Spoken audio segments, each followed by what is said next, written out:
आज हम आपको बताएंगे क्या प्रेजेंट कंटिन्यूअस टेंस। तो इसका पहचान क्या होता है, आप लोग लिखेंगे इस टेंस के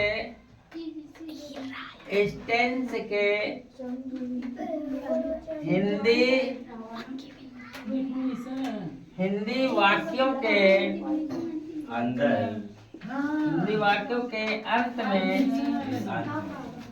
अंत में रहा है,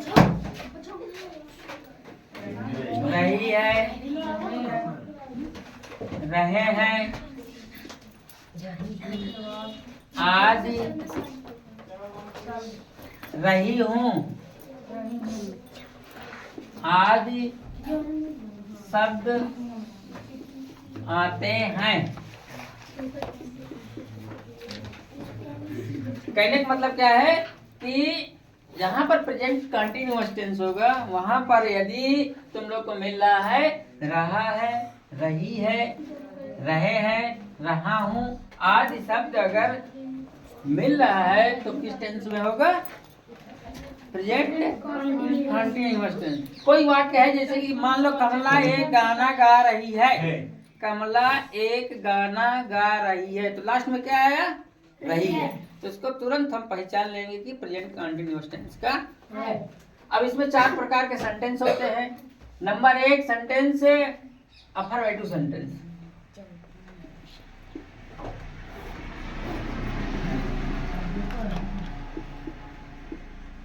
अफर्मेटिव सेंटेंस SENTENCE सेंटेंस। इसका मतलब क्या होता है? साधारण वाक्य। साधारण वाक्य।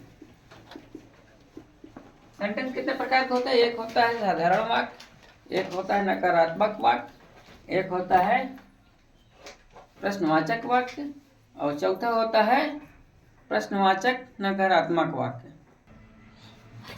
तो 4 प्रकार के सेंटेंस हो गए। तो सबसे पहले हम कौन सा सेंटेंस पढ़ेंगे?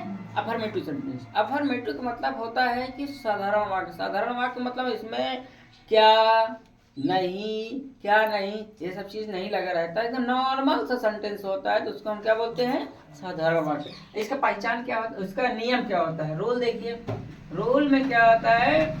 सबसे पहले क्या लगाएंगे हम? Subject, S for subject. अब प्लस इसमें क्या लगेगा? यदि एक वचन है तो इसमें क्या लगाओगे? इज। एक वचन है तो क्या लगाओगे? इज। Subject plus is. अगर सब्जेक्ट आई है तो उसमें क्या लगाओगे? एम। अब अगर सब्जेक्ट बहुवचन में है, तो क्या लगाओगे? आर। इज, आर, एम, इसी में यूज होगा।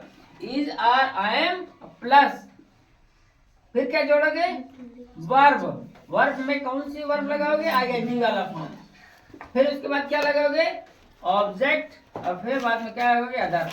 अदर का मतलब क्या होता है? अन्य जो चीज बच जाता है उसको हम लास्ट में ले जाकर लिख देते हैं। अब एग्जाम्पल में आ जाते हैं।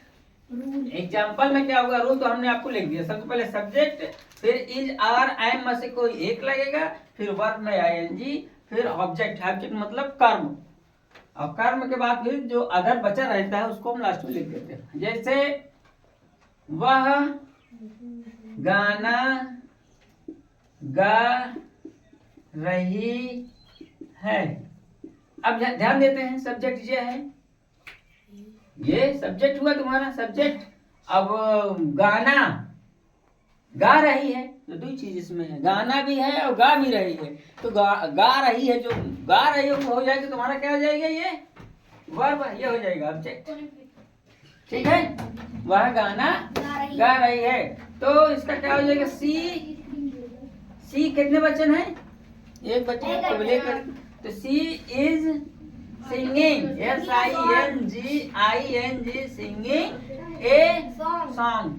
ए सॉन्ग क्या हो गया तुम्हारा? ये ऑब्जेक्ट हो गया, ये हो गया वर्ब हो गया, ये हो गया सब्जेक्ट। समझ में आया?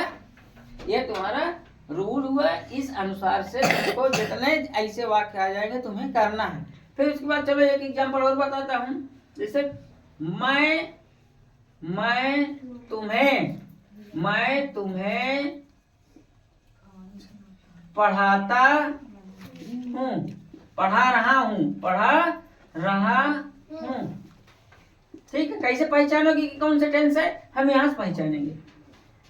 ठीक, मैं तुम्हें पढ़ा रहा हूँ है तो पहचान लिया कौन सा टेंस का है?